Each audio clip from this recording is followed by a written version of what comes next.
El rumor de la discordia, un podcast para comentar las noticias de Jalisco. Un rumor es una voz que corre entre el público o un ruido confuso de voces. Bienvenidas, bienvenidos al rumor de la discordia, hoy martes 2 de mayo del 2023, Pepe Toral. ¿Qué onda, Ángel Melgoza? Qué gusto saludarte ya en mayo, después de no trabajar en el Día del Trabajo. Sí, martes. Nos tomamos el día. Sí, de asueto oficial. Como debe ser, claro, ¿no? Claro, cumpliendo la ley federal del trabajo, los días honrando a la gente que ha luchado tanto por los trabajadores también. Claro. No, y bueno, un saludo a todos los sindicatos charros que marcharon ayer y a los funcionarios que aprovecharon para promoverse político-electoralmente en ese día. Bueno, un montón, ¿no? Hasta rifas y todo. ¿Para qué los mencionamos? Pues ahora sí que vamos a tener un programa que arde, ¿no? Muchísimos incendios forestales, se nos han juntado muchas noticias sobre este tema y vamos a aprovechar el episodio de hoy para hablar de ellos. Empezamos el lunes 24 de abril, el lunes antepasado, digamos, cuando estábamos nosotros publicando por ahí el podcast de la semana pasada. Pues por lo menos 11 incendios entiendo que se registraron en Zapopan, 2 de ellos en la primavera. Y estos incendios pues asfixiaron la ciudad. Sí, yo creo que todas las personas que viven en Guadalajara, en el área metropolitana, recuerdan este día. Aquí en el centro que estamos de la ciudad grabando este programa, pues el aire era irrespirable, ¿no? O sea, yo sentía que es como si estuviera literalmente al lado de una fogata y no me pudiera dormir, ¿sabes? No tienes para dónde hacerte, ¿no? ¿No? Y en el atardecer, pues el sol metiéndose entre el humo, también tremendo, ¿no? O sea, era evidente la contaminación del aire. Sí. Y pues esta decisión de no suspender clases. Fue algo de lo que más sorprendió, ¿no? No se suspenden las clases. A pesar de que por los niveles de contaminación, el índice metropolitano de calidad del aire, el IMECA, que es la forma en la que se calcula según el ozono, las partículas suspendidas y otros contaminantes del aire, pues se miden y se determina, ¿no? la calidad del aire, y estábamos en muy mala calidad del aire en algunas zonas, sobre todo las más cercanas al bosque. Pues la situación estaba tremenda y aún así el gobierno pues decidió no aplicar lo que marca la norma, el haber suspendido actividades al aire libre, suspender escuelas, restringir el paso de vehículos, las quemas, por ejemplo, de ladrillos y otras producciones pues que generan emisiones a la atmósfera. Bueno, parece que se privilegia siempre lo económico por encima de la salud. ¿Se activó una contingencia ambiental? Si no me equivoco, ahorita vamos a empezar a entrarle un poco al tema y también yo creo que vamos a necesitar después apoyo de algún experto o experta para hablar más de estas diferencias ya muy técnicas, ¿no? En las definiciones de estas o alerta o atmosférica o emergencia atmosférica, o si es una precontingencia o una contingencia ambiental. Pero también algo que destacaba por ahí Antonio Neri de estos incendios es que 5 de los incendios fueron provocados por el mismo sujeto. Un sujeto, dice, solitario, que fue detenido por la policía de Zapopan. La racha de las conflagraciones, es decir, como este fueguito, ¿no? Lento, como que lo que queda un poco ahí. Entiendo que eso es una conflagración. Inició en la carretera Guadalajara-Saltillo, a la altura del poblado de San Esteban. Luego, este sujeto, que tiene 26 años, comenzó a prender fuego en la maleza y fue descubierto, atrapado por policías de Zapopan. Allá San Esteban, hay que recordar, está en Zapopan, al norte de la ciudad, y forma parte del llamado Bensedi. Es el bosque El Nixtiquil, San Esteban y El Diente, que es esta área natural protegida boscosa, que está al norte de Zapopan, que tiene una importancia hidrológica fundamental para la ciudad y que es pues reconocido aquí en el área metropolitana. Es el área natural más presionada por la industria inmobiliaria. Salió recientemente una nota muy interesante de Agustín del Castillo que documentaba cómo los incendios en la primavera, en el bosque de la primavera, no solían, a excepción de un caso que había documentado en los últimos años, la mayoría no se habían traducido en construcciones, ¿no? O sea, es este discurso de incendio del bosque igual a quieren construir fraccionamientos y torres en el bosque, ¿no? Él documentaba que en la primavera no era así, por lo menos en los últimos años solo había un caso en donde sí, efectivamente, la zona que se había quemado luego se dio paso a viviendas. Pero hay otras zonas naturales que sí. Está muy probado que la mayoría de los incendios son intencionales, son provocados y luego se dan este tipo de cambios de uso de suelo irregulares. ¿Y esa zona tiene alguna protección? Sí. Es un área natural protegida municipal, la Sierra de San Esteban. ¿Incluye el mismo polígono del que hablábamos con los compas del Nixtiquil? Así es. Son 3 espacios distintos forestales que están ligados y es una sola área natural. De acuerdo. ¿no? Incluyendo la Sierra de San Esteban. Y es esa misma protección municipal de la que hablábamos en ese episodio. Exacto. Si alguien lo haya escuchado, ahí lo puede echar. Alex Amante y Miriam nos acompañaron del Comité en Defensa del Bosque en Nixtiquil y ahí explicando, ¿no? Ese tipo de situaciones. Entonces, esa zona sí es bastante común que se provoquen los incendios intencionalmente y luego ya hay intentos o pues muchas veces lo consiguen, ¿no? De generar pues construcción de vivienda, de industrias, ¿no? Es algo similar a Totoltepec, que también fue una de las zonas que se estuvieron incendiando durante la semana, sí. Que es este volcán inactivo, pues que es muy importante porque hace conexión entre el Bosque de la Primavera y Cerro Viejo, las dos áreas naturales muy importantes. Forestales acá en la ciudad y en Totoltepec también está en Tlajomulco y está documentado por lo menos desde el año 2019. Yo tengo contacto con vecinos de Santa Cruz de las Flores que tienen un comité Agua y Vida que lo tienen documentadísimo, así las fotografías de la maquinaria destrozando el bosque, no se puede, no tiene uso de suelo, es de protección ambiental, no llega al nivel de un área natural protegida, pero sí tiene, digamos, un uso de suelo de conservación, y ahí va la maquinaria, y es algo que ni siquiera necesitas como meterte al cerro, porque está elevado. Entonces tú lo puedes ver desde... Se ve, así a simple vista tú ves ahí los caminos y dices, ¿qué están haciendo ahí en el cerro? Pues es irregular, y lo han denunciado al municipio, a la PROEPA, la PROFEPA, las Procuradurías de Protección al Ambiente Federal y Estatal, y se hacen de la vista gorda, tiene años, y justamente zonas que queman, luego entra la maquinaria y empieza a pues deforestar y a construir vivienda. Entonces, muchas veces sí está ligado, no todos, o sea, también no es que en automático se está quemando el bosque, igual van a construir vivienda, pero sí hay ciertas zonas en donde está probadísimo, ¿no? Estos incendios que se dieron en la zona metropolitana, pues había 2 al interior del polígono protegido del Bosque de la Primavera. Uno fue en el paraje La Tecomata Villa Felicidad y el otro en Campamento Baeza. Y también uno muy fuerte fue el de Carretera Colotlán, Cabañas de la Barranca. También en Zapopan. En Zapopan. Todos en Zapopan en este caso. Algo que destacaba Violeta Meléndez en su nota para Mural era que teníamos más de 300 horas de mala calidad del aire por las 9 alertas y las 2 emergencias atmosféricas que se han activado este año, solamente este año en Jalisco, por causas de incendios forestales y de fábricas. Estas emisiones, pues obviamente son un riesgo a la salud de la población, ¿no?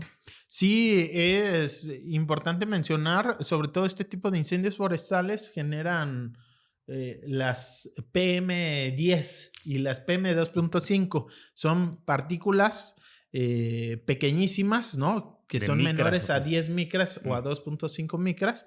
Eso significa que son más pequeñas, por ejemplo, que el grosor de un cabello. Son súper chiquititas y esas al respirar, digamos que los filtros de nuestro cuerpo pues no los alcanzan a atrapar y se van directo al torrente sanguíneo. Entonces ahí van circulando por nuestra sangre pues partículas extrañas, ¿no? Contaminantes que muchas veces pues generan afectaciones respiratorias, claro, pero también en otras partes del cuerpo son bastante peligrosas y son muy distintas, por ejemplo, al ozono, que es otro de los contaminantes más famosos. Entonces... Y estas son mucho más provocadas cuando hay incendios forestales. Exacto, ¿no? Digamos que se volatilizan estos pedacitos de cualquier cantidad de cosas, entre otras, pues, mismo bosque quemado, sí, ¿no? Hojas y demás. Entonces eso lo respiras y pues tu cuerpo no es capaz de protegerte, ¿no? Frente a ellas. Entonces, por eso es importante no hacer ejercicio cuando está esa situación y pues aunque luego muchas veces significa un problema pues para las familias, ¿no? A dónde llevamos a los chiquillos si no van a la escuela, pues es por su seguridad. Claro, es impresionante que el gobernador haya decidido junto con su equipo técnico, digamos, o el gobierno de Jalisco, por no personalizarlo, no suspender las clases, ¿no? No suspender.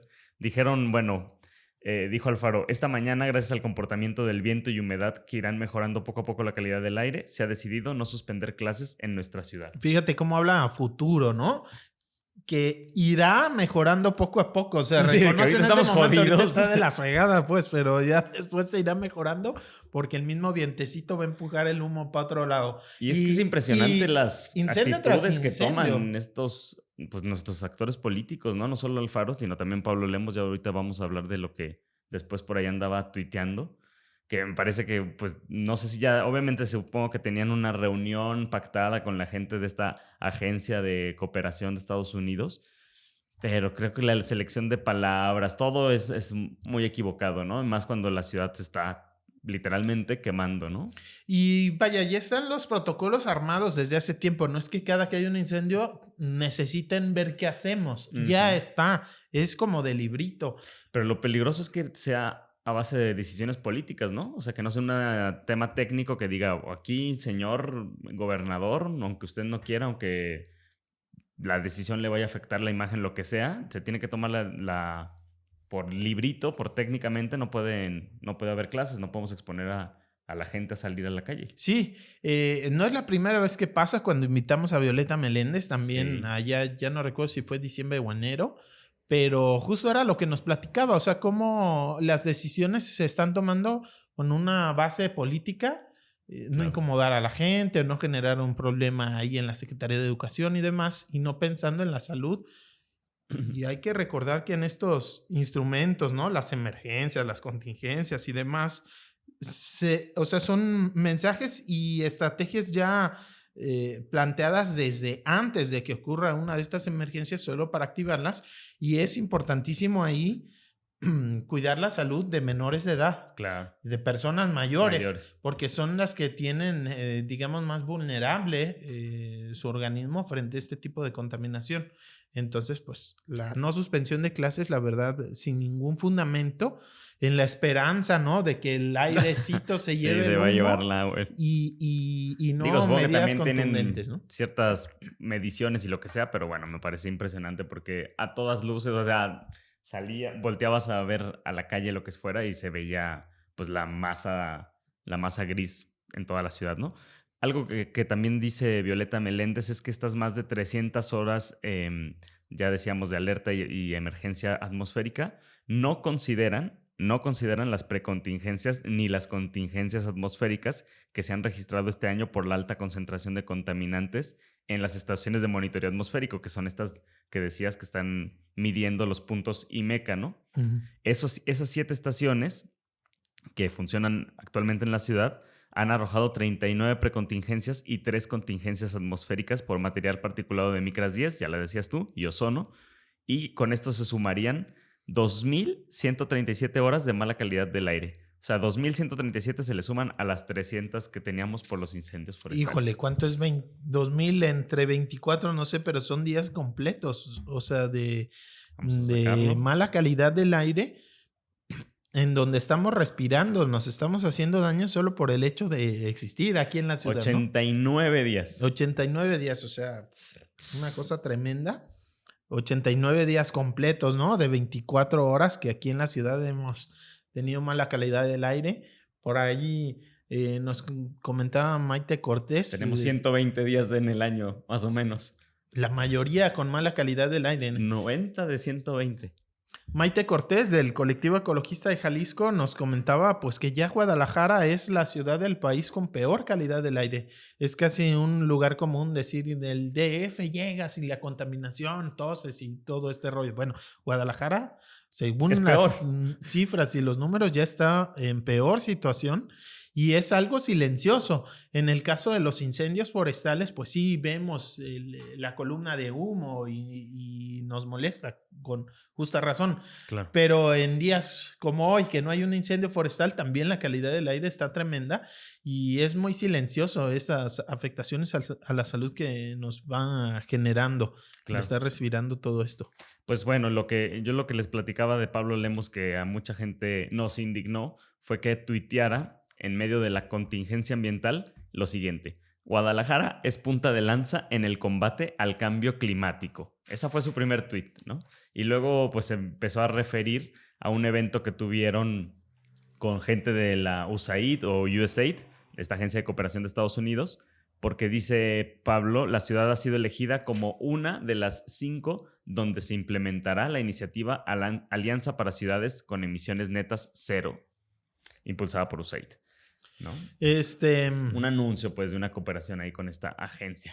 Es como estos anuncios que dan de que se premió a Jalisco por su agenda de resiliencia o por el plan contra el cambio climático metropolitano y todos estos instrumentos que son buenas intenciones. Y qué bueno que se hagan y todo, ¿no? Pero una cosa es tener buenos deseos y buenas metas a largo y mediano plazo, y otra cosa que cuando ya tenemos las emergencias aquí encima, pues que se Pero si tienes la peor calidad del país, pues te callas y te pones a hacer algo, ¿no? Claro. O sea, no andas por ahí cacareando un plan de que pues ponte a hacer tu plan, o sea, ponte entonces a darle y trabaja. Claro, y pues es colgarse medallitas de buenas intenciones, no, pues que qué bueno que se hagan, pero vaya, no se trata de presumirlo, de actuar. Yo, bueno, el fin de semana estuve en Juanacatlán y ya sabemos la situación del río Santiago. Vaya, o sea, no es algo de estos años, ¿no? No es culpa, digamos, de los actuales gobiernos, pero digamos que pavonearte con que Jalisco y Guadalajara contra el cambio climático, con el río más contaminado del país, o sea, con una crisis de salud tremenda, con la peor calidad del aire del país, vaya, pues un poquito de eso es lo que muchas veces ha enojado a tantos jóvenes que han salido a protestar en todo el mundo, es este falso discurso, ¿no?, que hace que no se tomen en cuenta acciones prioritarias, ¿no? Que no estén realmente, pues, no sé, tomándose acciones, más bien están como en el discurso. Y si se quieren enojar un poquito más, bueno, Agustín del Castillo publicó el martes 25 de abril que al anochecer del lunes, con 4 deflagraciones activas y 6 de las 8 estaciones con más de 100 puntos IMECA, el gobierno del estado determinó dar fin a esta alerta atmosférica que se había activado el lunes. Perdón, entonces esto era el anochecer ya del martes. Y digo, arriba de 100 puntos IMECA está tremendo, ¿no? O sea, así es como estuvimos viviendo. Dice, la alerta para Guadalajara, Zapopan y Tala determinada la tarde del lunes fue cancelada, pero la calidad del aire que medían las estaciones al anochecer era peor que la del amanecer. O sea, estábamos en peores condiciones que al inicio del día cuando había contingencia y se decide pues dar fin a la alerta atmosférica. Perdón. Decisiones políticas, decisiones que no se toman con base en los datos, en la información, en los planes creados, ¿no? Desde insensibilidad antes. También, yo creo. Bueno, ahorita vamos a hablar de lo que sucedió también en Tapalpa. Tragiquísimo, ¿no? Lo que pasa allá, sobre todo por la muerte de un joven. Sí, un brigadista. Estamos hablando de que no nada más aquí en el área metropolitana de Guadalajara estuvieron los incendios tremendos. En Tapalpa duró varios días y bueno, falleció un brigadista forestal y el gobierno ni siquiera fue bueno para reconocer pues que perdió la vida justamente defendiendo los bosques del estado. Manuel Alejandro Justo Hernández, de 22 años. Él era parte de la brigada Masati, que estaba justo pues apagando el incendio que duró a finales de semana y durante el fin de semana ahí en Tapalpa. Perdió la vida y bueno, el gobierno ni siquiera fue bueno para reconocer esta situación, reconocerlo en vida. Además de este tema en Tapalpa, también hubo un incendio forestal en Concepción de Buenos Aires, que es como hacia Mazamitla, ¿no? Son estas dos sierras que tiene Jalisco forestales hacia el sur. Entonces, Pues es la época, faltan las lluvias, no todos los incendios son provocados, no todos los incendios son intencionales con la finalidad de construir, algunos Ujú. sí, pero pues sí, es bastante lamentable que los bosques estén eh, pues generando, ¿no? O viviendo en esta situación, pero pues también bastante triste esta situación que todavía se pierda la vida de Claro. algunos combatientes y pues del gobierno ni siquiera se reconozca esa situación, ¿no? Creo que por ahí tuiteó Alfaro que, pues, como se solidarizaba con la familia y confirmaba la información, pero después como que, pues, al final no es un tema como central, pues, de su mensaje, ¿no? Hablan de ya cuando estaban controlando 300 brigadistas, más de 30 horas de labores, pues sí como triunfalista, que obviamente pues es algo a celebrar que se logre controlar un incendio de esta magnitud, pero como que se le dejó de nuevo de dar el lugar y ni siquiera fue como un elemento central, ¿no? De lo que había pasado en Tapalpa. Este fuego en Tapalpa comenzó a las 4 de la tarde del viernes. Fue controlado hacia las 11 de la noche del sábado. Decían, bueno, se sigue prendiendo, incluso por ahí creo que en los grupos de las personas que viven en Tapalpa, comentaban que hay otra persona, otro fallecimiento, habrá que Mm. confirmar esa información, pero bueno, han seguido también estos incendios, no se han detenido. Ya lo decías tú, Pepe, Manuel Alejandro, joven brigadista de 22 años, que de esta brigada privada, ¿no? Sierra Masati, que decía a su compañero que a pesar de estar muy capacitado y saber hacer su trabajo, el fuego lo cercó cuando hacía un recorrido de reconocimiento y falleció. Otros dos compañeros de esta misma brigada salieron con quemaduras en piernas, cara y brazos. Están bien, aunque devastados por la tragedia, decía el compañero aquí de Sierra Masati. Y Violeta Meléndez ponía en Twitter, y me parece muy atinado su comentario, les comparto esto, la información sobre el brigadista y lo que decía su compañero. Les comparto esto para dimensionar lo que significa el combate del fuego forestal, el peligro real que representa para las personas y las múltiples implicaciones que tienen la salud, familia y el bosque, por supuesto. Urge repensar, aquí esto es basiquísimo, urge repensar en serio cómo le vamos a bajar a estos desastres. Hay una situación bastante compleja también con el tema de los brigadistas forestales y siento yo que injusta, porque en esta época de estiaje, cuando está más seco y se dan más incendios forestales, el calor y la falta de lluvia y demás, no faltan manos. Pero el resto del año ya no los contratan. Entonces son contratos temporales y pues viven en una situación, la mayoría bastante precaria. Tienen contratos de algunos cuantos meses y el resto del año a ver cómo se hace y Sí, eso te vi, yo hace me acuerdo. que sea difícil que puedan profesionalizarse. Hay algunos que reciben apoyos para irse a Estados Unidos, a Canadá o a otras partes del mundo también, ¿no?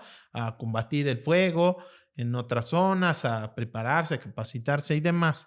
Pero no sé, o sea, yo pienso que debería de haber otra forma de poderles dar una estabilidad todo el Ujú. año y hacer otro tipo de labores, Sí. aunque sea de oficina o a reforestar o hacer actividades preventivas, las quemas controladas, no sé, o sea, Esas otro tipo de líneas de fuego que actividades, hacen. dar capacitaciones en las escuelas, sensibilizaciones, algo el resto del año y que puedan profesionalizarse, que no vivan en la precariedad. Y que eh, tengan un ingreso establecido, estable todo el año. Exacto, y que no estén buscando otras cosas y esto de apagar fuego solo sea pues como pues un dinerito extra que le sale cuando lamentablemente los bosques se incendian, ¿no? Claro. Eso también creo que poco se habla y que es importante resaltar. Algunos municipios sí tienen sus brigadistas como fijos, pero el gobierno del estado no los tiene, son temporales la Ujú. mayor parte de ellos y creo que sí sería importante eso también, ¿no? El poder pues sí, darles una estabilidad todo el año y que sean profesionales, que a eso se puedan dedicar, junto con otras labores, digamos, alrededor del tema forestal y ambiental. Sí, pues sería importantísimo pensar, repensar y hacer un plan para ellos, ¿no? Otro de los incendios que, bueno, que también se dio el viernes 28, solo para comentarlo, y que fue atendido en su momento por bomberos de Zapopan, fue en las orillas del Bosque de la Primavera, frente al Technology Park, allá en un paraje denominado Los Coyotes, Mm. ¿no? También fue muy importante, por allí se pronunció el alcalde de Zapopan. Ese Technology Park es uno de Frank Ye. esos Ujú.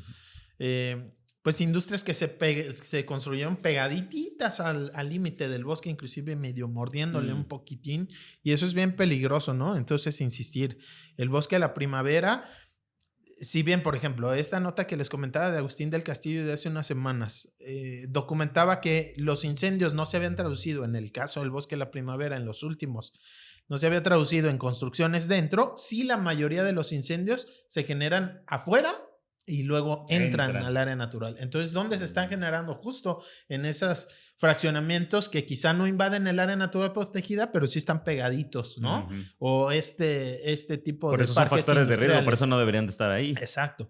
Y luego, otra cosa, el que se construyan fuera del límite del área natural protegida no quiere decir que no hubieran deforestado. Deforestaron algo que está fuera del área natural protegida, pero esas zonas suelen ser... Exacto, o sea, simplemente quedaron fuera de esta línea imaginaria creada por el gobierno, por los seres humanos, que dice de aquí para allá está protegido, de aquí para acá no, ¿no? Entonces, son industrias que pues aprovecharon, industrias inmobiliarias y también de este tipo de parques industriales que aprovechan eso para construir, instalarse pegadititos al bosque y pues generan un ambiente de riesgo y que debería de haber anillo de protección, ¿no? De amortiguamiento entre como tal el área natural protegida y ya donde está la ciudad, y eso no existe. Pues mira, ya estamos hablando del infierno, vamos a empezar a hablar del cielo, Pepe. Vecinos de la colonia Jauja de Tonalá se manifestaron contra esta planta de transferencia de basura llamada El Cielo y dispersaron la protesta. ¿Quién crees? Llegó policía municipal a disipar la protesta, a movilizarlos. No es la primera vez que pasa. El gobierno de Tonalá, o sea, yo entiendo que luego está pues un poco desesperado en el sentido de ¿qué van a hacer con la basura, no? Es esta estación de transferencia temporal que se instaló ahí en el oriente de Tonalá y a donde se está llevando la basura, ¿no? De Tonalá, en lo que se construyen, pues, soluciones que seguimos esperándolas, ¿no? También ellos esperaron al presidente, ¿no? A Sergio Chávez. No llegó el presidente, llegaron las patrullas. Es lo que pasa, o sea, el gobierno municipal no sabe en dónde tirar la basura, tiene esa estación y la gente no la quiere ahí porque está cerca de sus viviendas, porque temen que cuando lleguen las lluvias en algunos meses, pues los lixiviados que genera la basura terminen en estas colonias alrededor de la Jauja y han ganado algunas suspensiones judiciales, pues que le ordenan al municipio dejar de operar esa planta y buscar otro espacio. Qué hacer con la basura del municipio, y pues el gobierno de Tonalá no sabe qué hacer, y en lugar de dialogar, en lugar de dar garantías, en lugar de buscar alguna solución junto con los vecinos y demás, pues es más fácil mandar al gobierno a dispersar, porque luego cierran la carretera libre a Zapotlanejo y pues parece más importante para el gobierno municipal acabar con esas protestas que buscan una solución de fondo. Algo que le preocupa a la gente es que se estaba anunciando por parte del alcalde, Sergio Chávez, la construcción de 2 estaciones de transferencia de basura ya permanentes, una en esa misma zona y otra en Tlajomulco. Las estaciones de transferencia es literal, el camión de la basura que pasa por nuestras calles, ahí lleva los residuos, se dejan en la estación y de ahí se cargan en tráileres o góndolas ya para llevarlo a un basurero. En el caso de Tonalá, como sabemos, no hay un basurero metropolitano actualmente funcionando para esa zona de la ciudad. Se está llevando uno privado en Zapotlanejo de la empresa Enerwaste. Allá se está llevando de manera provisional en lo que se decide qué va a pasar con la basura. Oye, podría ser es muy arriesgado, muy loco, muy extremo empezar a pedirle a la gente y sí podría ser parte de la solución, que no van a llevarse tu basura si no la separas, empezar a separar. Eso puede ser parte de la solución y sería muy extremo pedirlo en una transición muy rápida. Yo pienso que no, o sea, es algo que está en la norma desde, no me acuerdo si es 2008 o 2010, más de 10 años, ya está en la ley, así tendría que ser y no se aplica. Y claro que ayudaría. Sí, pues totalmente. Además, pues de que la misma norma contempla impulsar la reducción de la generación de la basura, ¿no? Algo que comentábamos con Mike. Cuando estuvo por aquí del colectivo ecologista hablar del tema de la basura y los plásticos, ¿no? Pues lo más importante es dejar de generar la basura. Ahí en Tonalá cuando la empresa CAPSA, que tiene la concesión, dejó de recolectar, pues fue una crisis tremenda. Pero también es porque la gente estamos acostumbradas a sacar la basura todos los días y que se la lleven y que no sea un problema para mi casa, pero que sí sea un problema para estas colonias que reciben la basura que generamos, ¿no? No es normal que la basura pase diario. Normalmente la gente considera que un buen municipio, digamos, califica bien al municipio en tema de aseo público y basura si pasa todos los días el camión. Eso no es algo bueno. O sea, lo bueno sería que nos hagamos responsables de nuestra basura, que la separemos, que no se convierta en basura, sino en residuos que puedan reciclarse, reutilizarse, dejar de utilizar a lo bruto, plásticos de un solo uso y demás, y que la basura pase 1 o 2 veces a la semana, justo porque no estamos generando tanta, ¿no? El que pase diario es simplemente pasarle mi problema también cómodamente, sin hacerme responsable de todo el problema ambiental que genero, pasárselo a alguien más, y pues es este y quizás poner también días diferenciados, ¿no? Tal día pasamos solamente por vidrio, por tal cosa, otro día por otro. O sea, sí, es lo que yo he visto que pasa en otras partes, ¿no? Exacto, y hay ejemplos de ciudades en donde se ha avanzado en esos temas. Aguascalientes, que no está tan lejos, no es una metrópolis tan grande como Guadalajara, pero pues son estrategias que en eso se basan, en separar, en ser conscientes de y el IMEPLAN ya sacó su... No. El Instituto informe Metropolitano de Planeación en marzo, luego dijeron que siempre no era en marzo, que era en abril, y bueno, ya es mayo, ¿y para cuándo?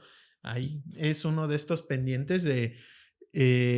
se supone que el Instituto Metropolitano de Planeación iba a decir cuántas estaciones de transferencia se necesitan, cuántos rellenos sanitarios, cuáles son las alternativas que tienen los municipios de este tema.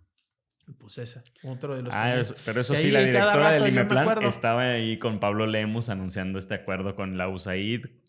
En eso sí. Colgándose la medallita. En eso sí se dan espacio. Pepe, vamos a temas de seguridad, tema un poco complicado. Un poco para explicar lo que sucedió el pasado martes 25 de abril. Les comento, imagínense que ustedes están en el cruce de las calles Ramón Corona y López Cotilla, en el centro de Guadalajara. Imagínense que son casi las 8 de la noche. Imagínense que ven a un grupo de 15 personas forcejeando. Se acercan 2 policías ciclistas y otros 2 se acercan en una patrulla. Esta patrulla es de la Unidad para la Recuperación del Estado de Derecho y la Paz, que yo ni siquiera sabía que eso existía.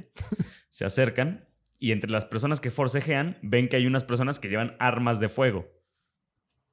Se trataba realmente de la privación ilegal o desaparición de 2 hermanos, pero los sujetos armados le dijeron a la policía que eran parte de la fiscalía. Y los policías, dijeron, bueno, son de fiscalía, nos vamos. No confirmaron nunca la información y simplemente se van. Un tercer hermano se queda en el lugar y es quien vuelve a llamar a la policía de nuevo a hacer la denuncia de la desaparición de sus hermanos. Y bueno, por dicha actuación, estos 4 policías que se fueron, los de Guadalajara, policías de Guadalajara, están bajo investigación, confirmó el comisario del municipio, Juan Pablo Hernández. Tremendo, la verdad. O sea, le titula mural, dejaron policías ir a secuestradores. O sea, es una situación tremenda. Y ahí en el centro, se hace como en el... Ya también, no sé. O sea, también uno ya no sabe... Llega la policía. Hay un montón de casos de desapariciones en donde sujetos armados dicen ser de la fiscalía y se llevan personas.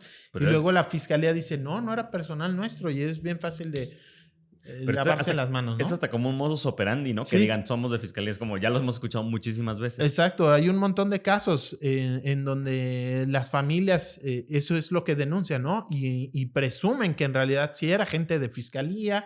Fiscalía siempre dice, no, eran otras personas. Pero aquí es increíble porque estando policías de Guadalajara presentes en el punto, se dejan engañar. Si es que realmente fueron engañados y no, en realidad, pues eran cómplices. Pero, pues bueno, ya están en investigación, es algo tremendo y pues es la muestra de que falta capacitación, de que falta fortalecer a las policías municipales. Pero es que, mira, estos policías, los 2 que iban en bici, eran de reciente ingreso, dicen. Y los que iban en la patrulla, los de UREPAZ, que es este grupo que les decía, Recuperación del Estado de Derecho y la Paz, tenían cerca de 7 años de antigüedad. Y todos tenían sus exámenes de control de confianza aprobados y vigentes. Bueno, esos exámenes también. Pues es que entonces como, ¿qué haces, no? ¿Cómo le haces entonces? ¿Tienes una institución podrida o qué está pasando? Está tremendo el tema de las desapariciones. Otro tema que pues, por decisiones políticas, por evitar el golpeteo y demás, se minimiza, se incumple la ley. Por ejemplo, el registro estatal de personas desaparecidas que está marcado en la ley desde hace más de un año debería de estar creado y no lo está. Está solo el CISOBID, un sistema de información sobre víctimas de personas desaparecidas del gobierno del estado, que da información muy parcial, que no te permite, por ejemplo, desglosarlo por municipios, por edades. Además, triunfalista, porque primero empiezan con toda la gente que hemos encontrado y ya hasta abajo ya encuentras cuánta gente está desaparecida y no hay datos sobre esas personas. Digamos, está incompleto y no cumple con lo que marca la ley. Y el registro que debería existir, pues no existe. Y eso es solo para saber la gravedad de la situación, ¿no? Hay un registro nacional en donde Jalisco no ha actualizado sus propias cifras desde hace bastantes meses. Entonces, eso es solo para saber cómo estamos. Y en eso tan básico ya no se cumple, pero en estas situaciones de las desapariciones forzadas, en donde los policías participan en la desaparición de las personas, o como en este caso donde 4 policías son testigos de la desaparición forzada o y son de omisos la pues, en sus privación. responsabilidades, en sus protocolos incluso. Sí, o sea, está tremendo y se supone que los municipios por ley deben de tener estas unidades de búsqueda, elementos policíacos y también civiles capacitados y preparados y coordinados con la Fiscalía de Personas Desaparecidas y la Comisión de Búsqueda, justo para ayudar y ponerse en marcha, ¿no? Crear protocolos y ponerse a trabajar inmediatamente cuando ocurre una desaparición. Y aquí lo tenían en sus narices, los están viendo y tan sencillo como somos de fiscalía, entonces llévatelo, ¿no? Lo que dijo el comisario que lo que debieron haber hecho estos policías pues era hablar por su radio, que ahí traen siempre sus radios muy, muy bonitos pegados en sus cinturones, pues hablar por su radio y confirmar la información que les estaban dando quiénes eran estas personas y si realmente pertenecían o no a fiscalía. Además, no sé si tú conocías esta unidad. Yo no, la verdad, nunca había escuchado y no sabía que... Urepaz lo he visto en las patrullas. Entonces son como grupos ahí al interior que... Sí, es como parte de cómo se divide la policía. Yo, pues eso, ¿no? Porque en las patrullas he visto atrás que viene Urepaz. Es como se identifican. Por eso sé que existe esa unidad. Pero no sé, o sea, a ver, si eres un agente, ya sea policía investigador o agente del Ministerio Público, de la Fiscalía, tienes credencial, ¿no? La charola. O sea, hasta lo tienen siempre colgado, no es como algo que, a ver, sácala, enséñamela. Normalmente siempre la traen. Ahí ves su nombre, ¿no? Y a ver, déjame nada más confirmarlo, no sé, algo. O sea, también no sé qué ocurrió. Si los amenazaron o bueno. Exacto, ¿no? O sea, si o vieron si que tenían más poder de fuego que ellos y dices, ¿para qué me meto en una bronca? No sé, pero pues no sé exactamente qué pasó. Algo haces, ¿no? Pero tremendo que hubieran permitido eso, que se hubieran pues simplemente estas personas, ido. los jóvenes siguen desaparecidos. Esto fue la noche del martes 25 de abril y hasta lo que sabemos, pues no hay información de que hayan aparecido. Tremendo, tremendo. En las narices de la policía de Guadalajara. Y bueno, increíble que este tipo de cosas pasen y estemos tan tranquilos y siga existiendo este discurso revictimizante, terrible, ¿no? De, si te desaparecieron y en algo andaban, ¿no? Serían unas inocentes palomitas. Pues no, o sea, definitivamente la autoridad no está haciendo su parte y la sociedad tampoco, porque es muy sencillo distraernos y olvidarnos de esta crisis de personas desaparecidas, de inseguridad, de violencia que está atravesando el Estado y ponernos a pensar en otras cosas, ¿no? Sí. Teniendo una crisis tan tremenda.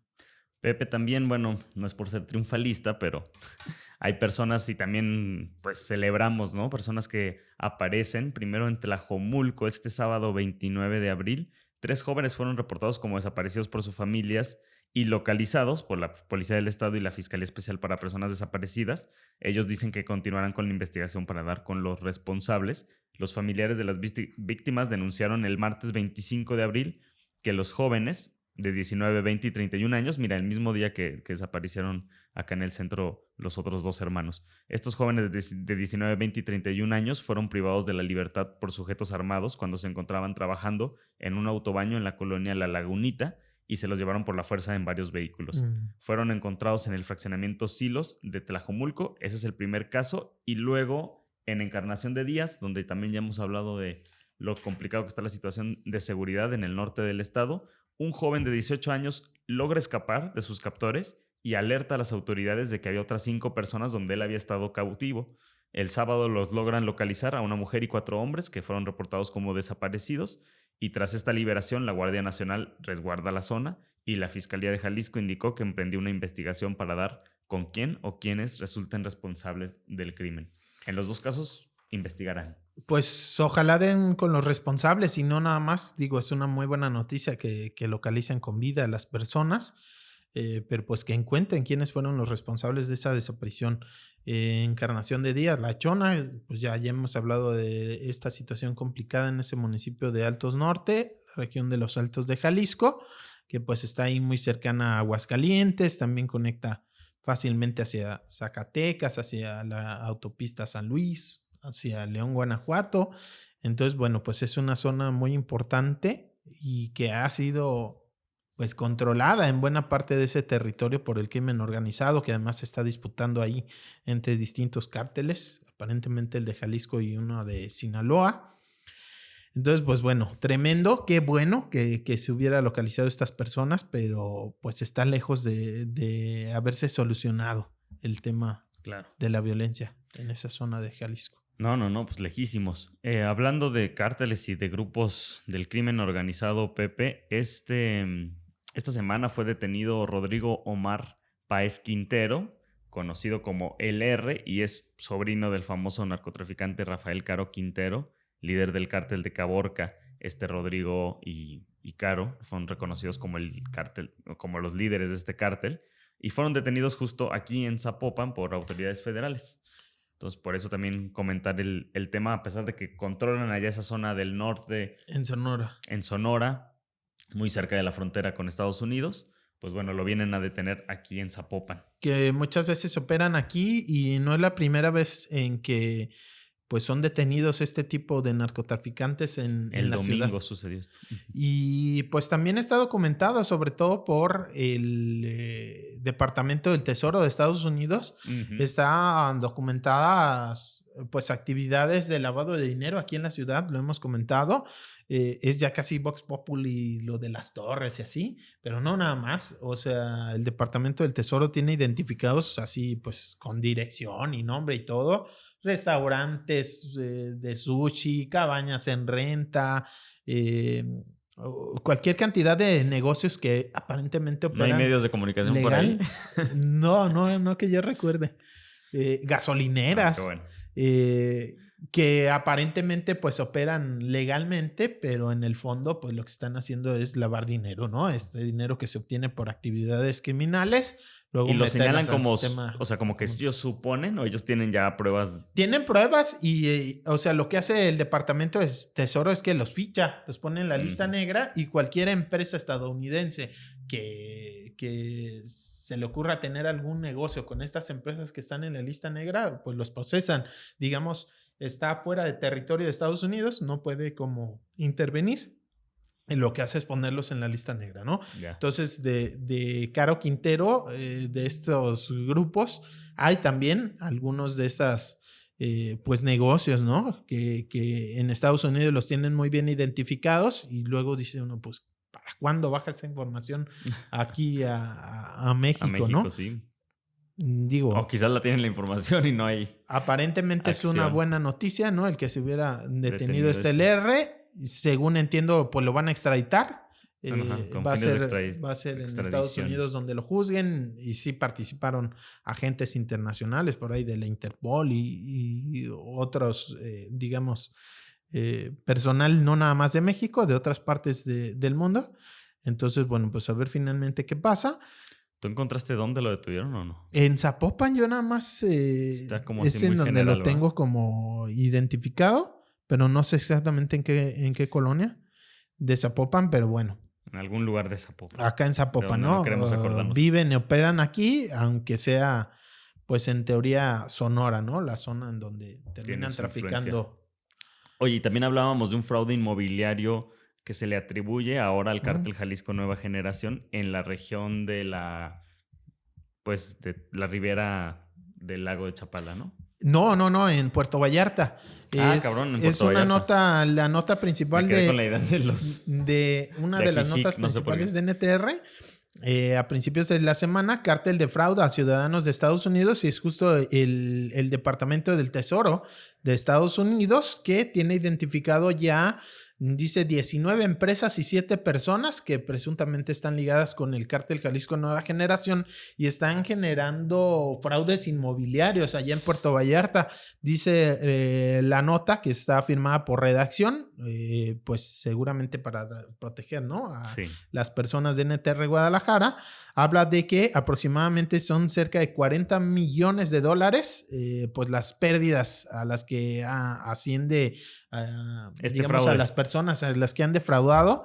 Y pues viene ahí en el reporte del Departamento del Tesoro y también del FBI de Estados Unidos los nombres y digamos las empresas que estarían ligadas.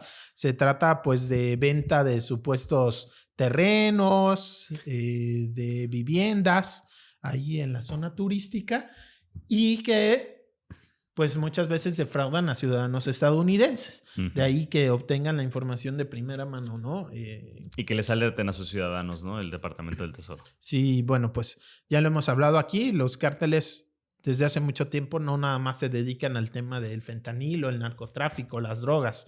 Están metidos en un montón de actividades criminales. Hay quien le llama ya macrocriminalidad, porque además de que operan temas de minas, temas inmobiliarios, temas de seguridad para empresas mineras. Exacto. Agricultura, un montón de actividades. Bueno, además y todo el de tráfico, ¿no? No solamente de drogas, sino de un montón de cosas. Tráfico de personas, explotación sexual de mujeres. Además de todas esas actividades criminales, digamos, en las que se han diversificado muy cabrón y súmale el lavado de dinero, ¿no? Que pues lo que decíamos, son giros, empresas que operan cualquier cantidad de giros, pero que en el fondo no están funcionando legalmente, sino están lavando dinero, están metiendo ese dinero mal habido, ¿no? Que se genera a través de crimen, lo meten al sistema financiero a través de este tipo de empresas, pues fachada. Sí. Además de todo eso, pues esta relación simbiótica con las autoridades, pues son empresas criminales, ¿no? Le llaman macrocriminalidad, justo por las dimensiones que alcanza. Y en México eso es lo que estamos viviendo. Hay quien también habla de narcoestado. En algunos puntos se puede hablar, en algunas zonas del territorio mexicano sí se puede hablar de pues el crimen organizado es quien tiene la autoridad, el control de esos territorios. Y pues bueno, es una muestra. Sí, Pepe. Y hablando de fraude inmobiliario, pues tú te diste la vuelta el jueves pasado, el jueves 27 de abril, a este foro de vivienda en el que colectivos ciudadanos se reunieron para hablar y discutir sobre el acceso al derecho a la vivienda. Y entiendo que varios de estos grupos de vecinos también y personas afectadas por desalojos pues expusieron sus casos. Sí, estuvo bastante interesante. Por ahí, ¿qué serían? 200 personas. Bueno, se llenó, sí, bastante. Se llenó el forito que tiene el Parque del Refugio. Uh-huh. Se llenó de gente justo pues discutiendo las posibilidades que hay de atender este tema de la vivienda. Estuvo Vivienda ya, ¿no? Es el colectivo. Vivienda ya es el colectivo y bueno, invitaron a varias personas, a nuestro amigo Andrés de la Peña, por allá periodista de Quinto Elemento y de Zona Docs, que ha estado también por acá, justo hablando del tema de vivienda. Él estuvo moderando la charla en donde estuvo Max Jaramillo, académico de la UDG, también el primer invitado fue. Pues uno de los primeros. Fue Max, el primer invitado. Que tuvimos acá. Nos dio la patada de la buena suerte, ¿se dice? Buen amigo y estupendo investigador ahí de la Universidad de Guadalajara. está al frente de proyectos como Gatitos contra la Desigualdad, ¿no? Muy bueno para la difusión y para pues desmitificar este tema de la desigualdad y los pobres son pobres porque quieren, este tipo de pues ideas absurdas, pero bastante extendidas. Y de los entre mega la sociedad. ricos y el pago de impuestos, etcétera. Lo ¿no? necesario, ¿no? Que es pues grabar, ¿no? Ponerle impuestos a las personas multimillonarias, en fin. Bueno, estuvo Max Jaramillo hablando de ello. También estuvo Carla Escoffier, que ella es activista en el norte del país, abogada, especializada en derecho a la vivienda y que también ha estado participando en algunos temas acá en Guadalajara. Y Renaud Goyer, el investigador de Canadá, en Montreal, también estuvo hablando de algunos aspectos por ahí de la vivienda y cómo se legisla en otros países, posibilidades de solución. Es algo que, pues, creo que se habló mucho y se tomó como conclusión, yo diría que no hay una sola solución a este tema de la vivienda, la imposibilidad para la clase trabajadora, para la mayoría de la población, de adquirir una vivienda, de tener una renta, digamos, accesible, que te ajuste y poder vivir con calidad. Bueno, no hay una sola solución, hay muchas posibilidades, entre otras, pues una buena regulación, por ejemplo, para quienes rentan. Decía Carla Escoffier, no hay prácticamente pues una legislación sólida que diga cuáles son tus derechos y luego por eso vienen algunas condicionantes para rentarte una casa que son francamente discriminatorias. Y pues el incremento del precio de la renta como sí, muy que no hay un tope, a discreción, ¿no? O sea, y pues también el abandono en el que se ha dejado la construcción de vivienda popular, social, el hecho de que la mayoría de la vivienda que se está generando es vivienda de lujo. Ya sabemos, ¿no? Todo esto de los edificios nuevos, vacíos, ¿no? Estas torres de lujo que son inalcanzables para la mayoría de la población. Sí, se construye vivienda, pero no es de acceso, digamos, para la mayor cantidad de personas, ¿no? Y no existen políticas públicas que estén enfocadas a eso. Los que hay, esto de terrenos públicos que son pues vendidos con muchísimas facilidades a empresas, no ha servido. Muchas veces justo esos terrenos terminan pues siendo estas torres de lujo inalcanzables para la gente. Entonces, bueno, pues eran algunas de las alternativas, la autoconstrucción, hablaban por ahí de algunas experiencias en otras partes que aquí poco se ha usado, que es justo esos terrenos públicos que en lugar de dárselos a los empresas para que hagan estas torres de lujo, pues más bien a colectivos organizados, a tipos sindicatos de vivienda o cooperativas de vivienda, para generar vivienda social no a partir de una empresa y no con fines lucrativos, sino justamente de generar vivienda social. Bueno, la importancia de organizarse, ¿no? Hubo personas de muchos barrios y colonias de Guadalajara que han estado resistiendo frente a esta pues vorágine inmobiliaria, gente de allá de Jardines de la Paz, ¿no? Que luchan ahí por el Parque San Rafael y que también se han enfrentado a inmobiliarias, acá en Arcos de Guadalupe, en Zapopan también, que les han despojado de predios públicos y de parques para hacer torres de lujo. Y bueno, estaba gente de La Floresta, que es este caso tremendo, francamente tremendo. Se cumplió apenas un año y estuvo por ahí Ricardo Jiménez, vecino de esa zona. Fue un desalojo forzado. ¿Dónde está? Ilegal. La Floresta? La Floresta está en Zapopan, más o menos en la zona de Miravalle, de Miramar, perdón, ¿cuál Miravalle? De Miramar, del Coli, ya cerca del Bosque de la Primavera, digamos hacia allá, entre el Cerro del Coli y el resto del bosque, hay un valle en donde hay colonias pues populares. Y es ahí en donde se encuentra La Floresta. Y recordarán que hubo pues un caso tremendo de inundaciones en Miramar por el arroyo seco, que mucho estuvo ligado con un incendio del Bosque de la Primavera. Hace 2 años se quemó ahí parte del bosque cuando se vino la temporada de lluvias. todo arrastró, ¿no? Fue una tormenta muy fuerte, baja del bosque todo el agua por el arroyo seco, que en temporada de secas efectivamente está seco, pero es un cauce de agua muy importante que conecta allá hasta, pues prácticamente hasta la presa de las Pintas en Tlaquepaque. Es un arroyo, un cauce muy importante para la temporada de lluvias. Entonces se han construido muchísimos asentamientos ahí pegados al río.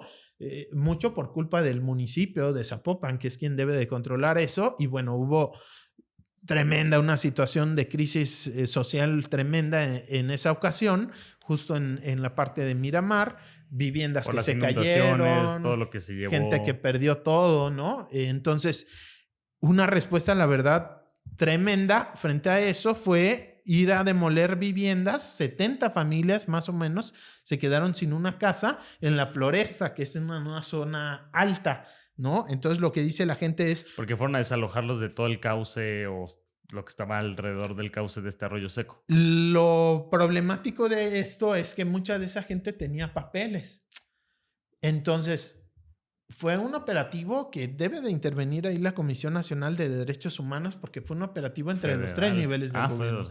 Con agua apoyada por la Policía del Estado y por los municipios. El municipio de Zapopan fueron ahí a las 5 de la mañana a sacar a la gente sin siquiera darles oportunidad de defenderse, de mostrar que tenían papeles. O sea, no preguntaron nada, fueron directo a sacarlos. Hay videos tremendos en donde se ve la policía así tumbando la puerta y órale, tienen 5 minutos para salirse porque van a entrar las máquinas y a demoler, con niños ahí, con personas mayores que vivieron una situación traumática. Y además esto, vamos a suponer, había gente que tenía papeles, pero vamos a suponer que no lo tuvieran. Y vamos a suponer que efectivamente estaban construyendo encima del río. Bueno, hay tratados internacionales que tiene firmados México en donde no puedes tú llegar aún en esa situación a sacar a la gente de sus viviendas. Tienes que darles una alternativa. ¿Dónde se van a reubicar? Tienes que darles oportunidad de participar en las soluciones. No es así como que llego, te tiro la casa y ahora a ver qué demonios haces. Y así quedaron. Así fue. O sea, ni un plan, ningún lugar para reubicarlos. Tiene un año y no les han dado solución. Ha habido promesas del gobierno municipal, del gobierno del estado, del gobierno federal, de que les van a dar una casa, que les van a dar un apoyo, y ha sido puro dorarles la píldora. No ha habido una solución para esas familias que han estado viviendo con vecinos, con familiares, rentando, que perdieron sus espacios de trabajo. Había ahí talleres de madera, de muebles, de otro tipo de oficios y viviendas que se quedaron sin nada. Sus pertenencias luego incluso también se quedaron dentro porque no las alcanzaron a sacar. Un desalojo pues forzado, tremendo, y que es muy importante voltear a ver porque, insisto, ni siquiera estaban dentro del cauce. Tenían papeles muchos de ellos de haberlo adquirido al ejido de Santana Tepetitlán, predios registrados ante el RAN, el Registro Agrario Nacional, y que aún así pues llega el gobierno y dice, vas para afuera, demolemos la vivienda. Y lo que hicieron ahí no fue tanto como, digamos, liberar el espacio del río, sino construir una tipo represa, arriba, con la idea de proteger a las colonias de abajo que ya habían sido afectadas por una inundación, ¿no? Entonces son estas pues tipo represas que se construyen no tanto para almacenar agua, sino para frenar la velocidad con la que baja del bosque. Y pues esos espacios en donde estaban las viviendas de estas colonias se está usando justo para que en la próxima temporada de lluvias ahí se pueda frenar el agua, ¿no? Es, digamos, una pequeña represa que hicieron en ese espacio, pero pues a costa de personas que perdieron todo. Claro. 70 aproximadamente. Familias. Familias. Hay por ahí organizaciones como Techo, la misma Carla Escoffier como abogada les está apoyando, la UASI, la unidad de apoyo a comunidades indígenas, unidad de apoyo a comunidades indígenas de la UDG, porque también muchas de estas personas son indígenas que llegaron a la ciudad como migrantes a establecerse y a tener una vida mejor que la que tenían en sus comunidades de origen y que... Bueno, eso quién sabe, pero... Bueno, exacto. Sí. Pero bueno, con esa intención, a la ciudad. Con esa intención vinieron, ¿no? Ya no sabemos, pues no, definitivamente no lo consiguieron. Pero da muchísimo coraje, o sea, que haya invasiones de cauces en Chapala, de mansiones de lujo, que se invadan los cauces de agua con tal impunidad. En Zapopan nosotros tenemos documentados cauces de agua que son calles de fraccionamientos de lujo de estas empresas malamente conocidas o con muy mala fama, ¿no? Tierra y Armonía y demás, que invaden cauces de agua y ahí no pasa nada. Mal de Intel. No. Que invaden cauces de agua y ahí no pasa nada, pero con la gente pobre sí son bien valientes los 3 niveles de gobierno ahí con toda la fuerza del Estado a desalojar de manera forzada a las personas y quitarles un lugar donde vivir. Entonces, pues bueno, es un caso... El tema de la vivienda va a seguir sonando muchísimo, se están organizando también muy bien, creo que tiene mucho...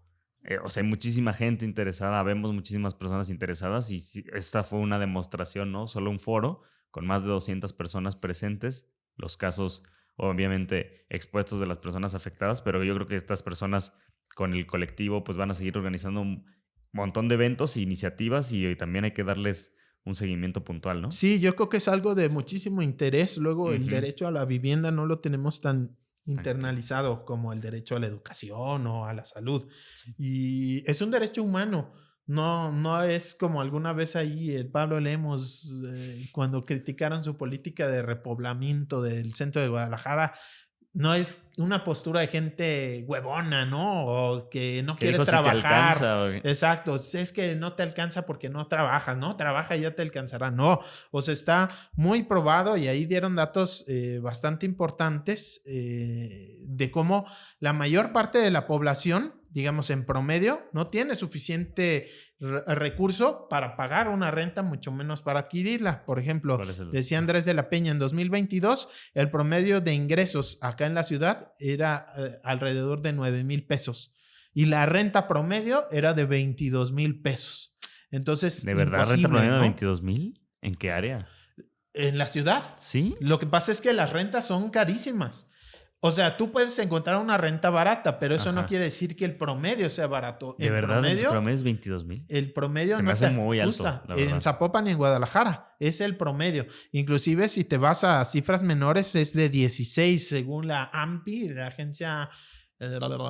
Sí, es esta como donde miden el nivel de ingresos y... si eres clase media, baja o alta, o esa... son ellos, ¿no? La AMPI es de la industria inmobiliaria, ¿no? Ajá. No me acuerdo ahorita cómo o si era la AMPI, pero bueno, es de promotores inmobiliarios. Para ellos la renta acá en Guadalajara está en promedio más o menos de 16. Para una persona promedio no ajusta. No, ¿qué es lo que pasa? Pues este fenómeno, ¿no? De que te tienes que ir a la periferia, a una zona en donde no hay servicios, ¿no? O pues adquirir un espacio en donde estás en una situación de hacinamiento, familias completas en lugares muy pequeños y demás, ¿no? Es toda esta situación problemática de la vivienda y en donde pues hay mucho de esto de lavado de dinero y también el fenómeno llamado de financiarización, que es todo esto de se construye vivienda no para ser habitada, sino como una inversión y sí, como pues, un bien ahí de canje. Y que inclusive les conviene que no esté habitada para que no se desgaste. Entonces ahí tienen los edificios vacíos a propósito, intencionalmente, no porque no es vivienda construida ni adquirida para que alguien ahí viva, sino como una inversión especulativa, claro. ¿no? Me costó $1,000,000 de pesos, me espero, ahora cuesta 2, lo vendo, ¿no? Sí. Y en todo ese tiempo nadie la habitó, o sea, y quién sabe si el que la compra en 2 la va a habitar también. Exacto. Oye, Pepe, pasemos el tema de... Ya nos extendimos un montón, pero rápido, pasemos al tema de Alfaro y de la Universidad de Guadalajara. Creo que es un buen punto entrarle al tema porque se habían reunido, entiendo, desde el lunes, pero el miércoles 26 pues digamos que los destapó el secretario de Gobernación, Adán Augusto López, porque él confirma que el gobernador de Jalisco, Enrique Alfaro Ramírez, y el rector de la Universidad de Guadalajara, Ricardo Villanueva Lomelí, sí llegaron a acuerdos en su reunión. No dijo qué acuerdos, pero dijo sí llegaron a acuerdos. Por ahí hubo un incidente con reporteros, con reporteras, ¿no? En el que Ricardo Villanueva los tuvo, por decir así, ¿no? Estuvieron ellos esperando la salida de esta reunión y cuando sale Ricardo, pues se va sin darles ninguna declaración y al otro día se disculpa, incluso les había dicho algo de unos tacos. Y tamales, pues, que les iban a invitar los tamales. Y que lo toman, pues sí, se ve muy a mal como... Sí, como estos niños así chiqueados y que les voy a dar tamales. Y le reclaman también... Ajá.